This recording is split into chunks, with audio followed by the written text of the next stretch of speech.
Morning students, मैं Sanjeev sir. हम लोग प्रेजेंट कंटिन्यूअस टेंस पढ़ रहे हैं। प्रेजेंट कंटिन्यूअस टेंस जिसका स्ट्रक्चर होता है subject plus is am are plus V four plus object या अदर वर्ड्स।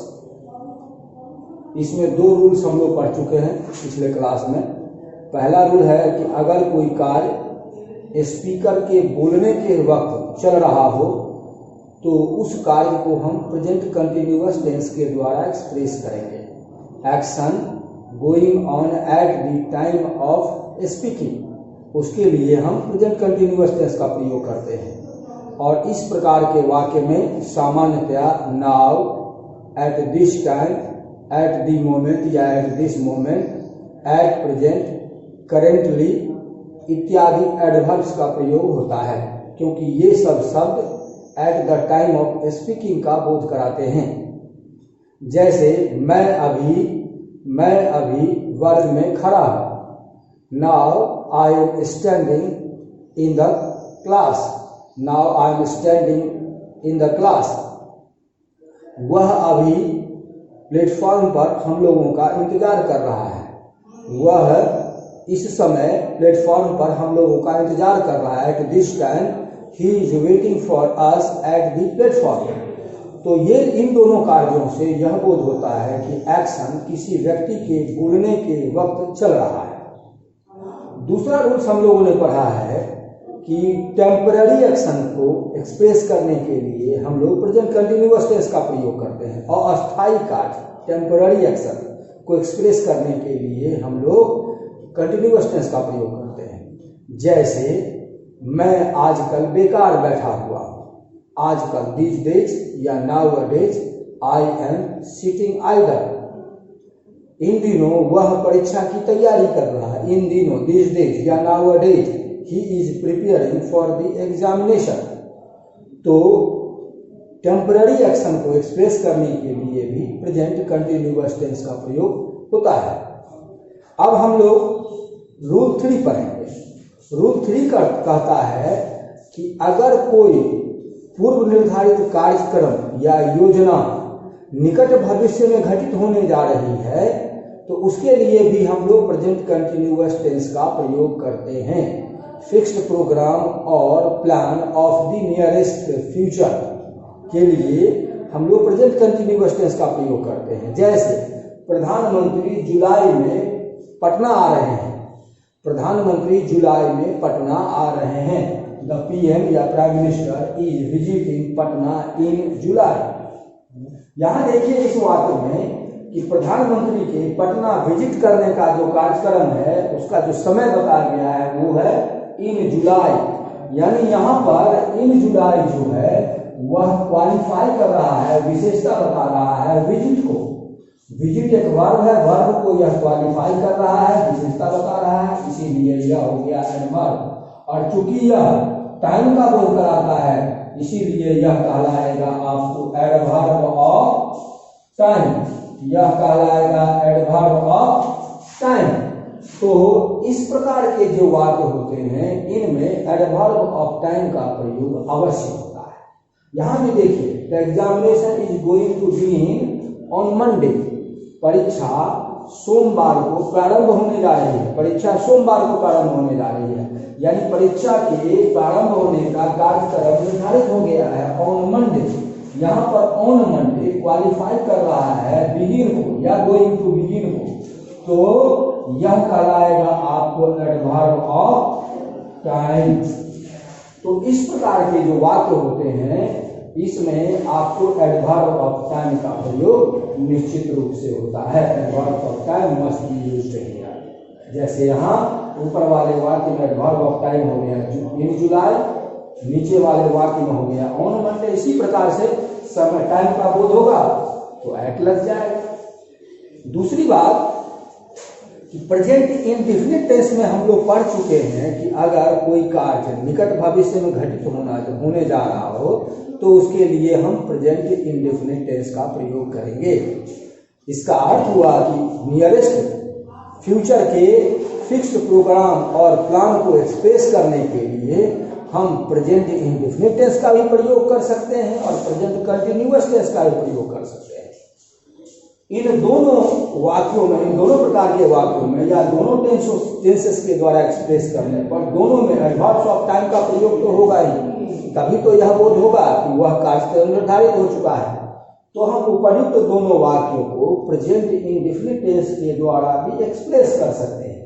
जैसे the PM is visiting Patna in July के बदले हम लिख सकते हैं द पीएम इज विजिटिंग के बदले हम इज विजिटिंग को हटा के इसके बदले सिंपल प्रेजेंट टेंस का प्रयोग करेंगे तो हो जाएगा विजिट्स पटना इन जुलाई। जैसे the examination is going to begin on Monday, हम ऐसे लिख सकते हैं the examination begins on Monday, the examination begins on Monday. परीक्षा, सो द एग्जामिनेशन सब्जेक्ट हो गया और बिगिन्स V5 लग गया, यानी सिंपल प्रेजेंट टेंस का प्रयोग हो गया। इसका मतलब हुआ कि परीक्षा के सोमवार को प्रारंभ होने का कार्यक्रम निर्धारित हो चुका है। तो नियरेस्ट फ्यूचर के फिक्स्ड प्रोग्राम और प्लान को एक्सप्रेस करने के लिए भी सिंपल प्रेजेंट टेंस और प्रेजेंट कंटिन्यूअस टेंस दोनों का प्रयोग होता है। अब हम लोग करेंगे रूल 4। रूल 4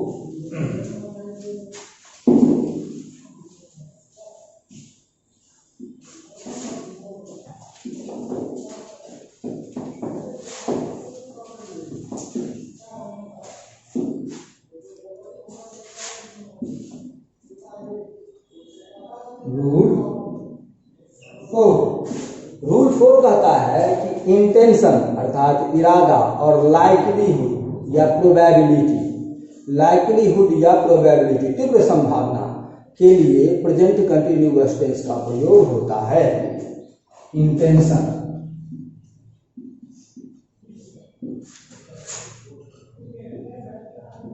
और एंड प्रोबेबिलिटी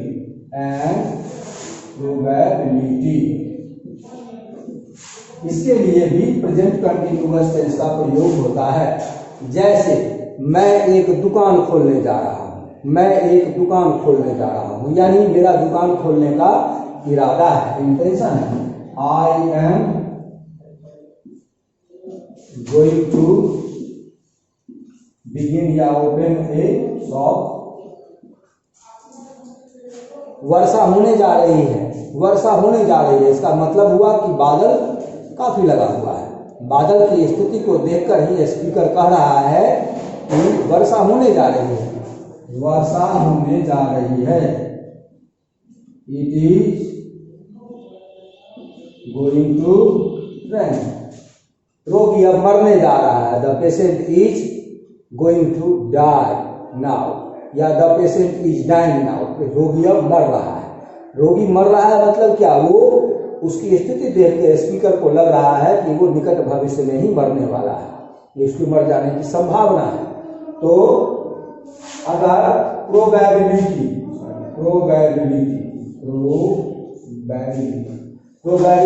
और इंटेंशन के लिए प्रेजेंट कंटिन्यूअस टेंस का प्रयोग होता है। रूल 5 कहता है, rule 5 change in A situation. किसी परिस्थिति में अगर चेंजिंग आ रही हो, बदलाव आ रहा हो, तो उसके लिए भी प्रेजेंट कंटिन्यूअस टेंस का प्रयोग होता है। जैसे गर्मी दिनों दिन बढ़ती जा रही है, गर्मी दिनों दिन बढ़ती जा रही है। It is getting hotter and hotter day by day। दिनों दिन गर्मी बढ़ती जा रही है। वह दिनों दिन सुंदर होती जा रही है, वह दिनों दिन सुंदर होती जा रही है। शी इज बिकमिंग या ग्रोइंग या गेटिंग, तीनों में किसी का प्रयोग कर सकते हैं। बिकमिंग या ग्रोइंग या गेटिंग। सुंदर, सुंदर की अंग्रेजी होती है ब्यूटीफुल और उसका कंपैरेटिव डिग्री हो जाएगा मोर, तो more and more beautiful divide bet. तो अगर किसी स्थिति विशेष में निरंतर रूप से वृद्धि हो रही हो या उसमें कमी आ रही हो तो उसके लिए भी यानी चेंज इन ए सिचुएशन के लिए हम प्रेजेंट कंटिन्यूअस टेंस का प्रयोग करते हैं। अब हम लोग देखें rule 6। Rule 6,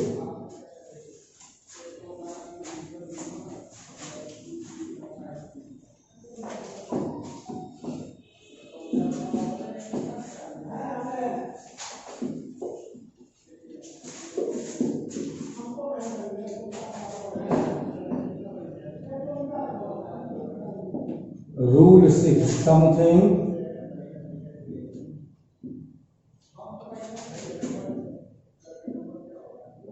that causes irritation, annoyance,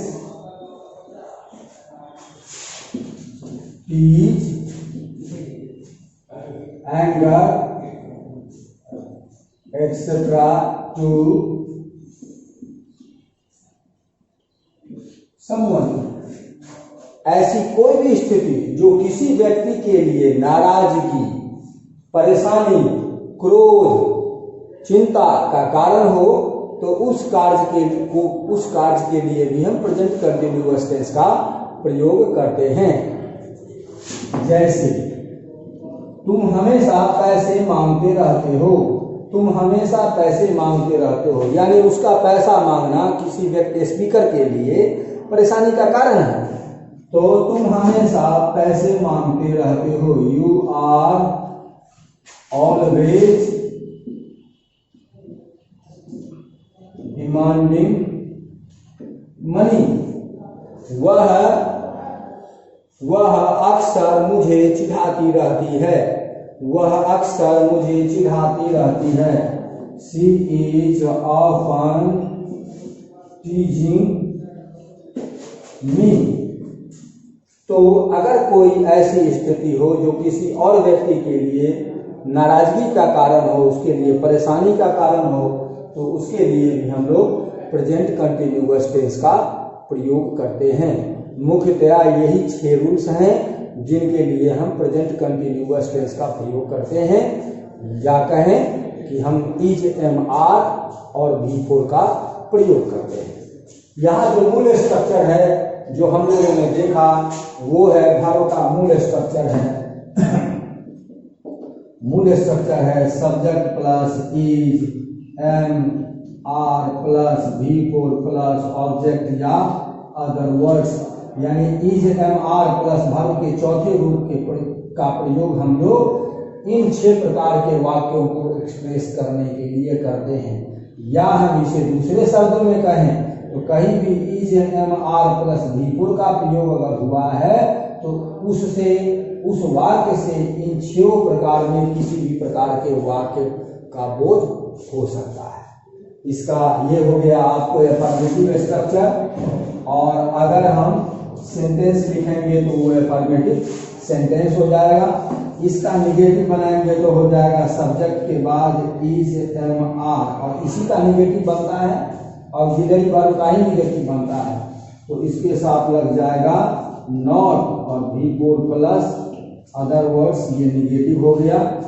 yes no question बनाएंगे तो इज पहले, ये वर्ब पहले आ जाएगा, ऑक्सिलरी वर्ब पहले आ जाएगा, इज या एम या are plus subject plus not का प्रयोग तुरंत सब्जेक्ट के बाद plus V4 plus other words plus question mark. यह आपको निगेटिव स्ट्रक्चर हो गया। ये कहलाएगा yes no question structure. Interrogative structure में हो गया आपको, यह इंटरोगेटिव स्ट्रक्चर में हो गया आपको यस नो क्वेश्चन स्ट्रक्चर और सेंटेंस कहलाएगा यस नो क्वेश्चन सेंटेंस। जब हम WH वर्ड का प्रयोग करेंगे तो हो जाएगा WH word plus is am are plus subject not V4 plus other words plus question mark. यह कहलाएगा आपको, ये इंटरोगेटिव स्ट्रक्चर है और सेंटेंस इंट्रोगेटिव सेंटेंस कहलाएगा। और ये इंट्रोगेटिव स्ट्रक्चर में हो जाएगा आपको WH क्वेश्चन स्ट्रक्चर। यही स्ट्रक्चर है जिसका प्रयोग हम लोग प्रेजेंट कंटिन्यूअस टेंस के लिए करते हैं, जिनसे 6 प्रकार के वाक्यों का बोध होता है। एक आज हम लोग एग्जाम्पल में देख लें sentence. Just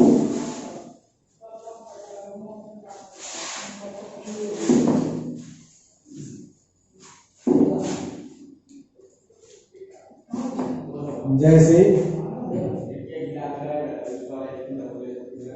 you are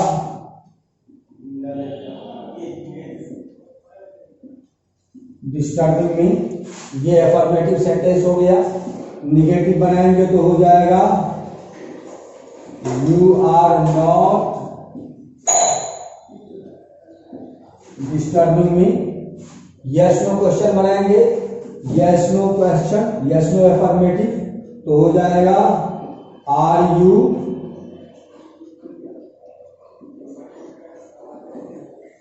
disturbing me. Yes no question में निगेटिव बनाएंगे तो हो जाएगा आर यू नॉट, सब्जेक्ट के तुरंत बाद not, are you not disturbing me. WH question बनाएंगे तो how are you not disturbing me, how are you not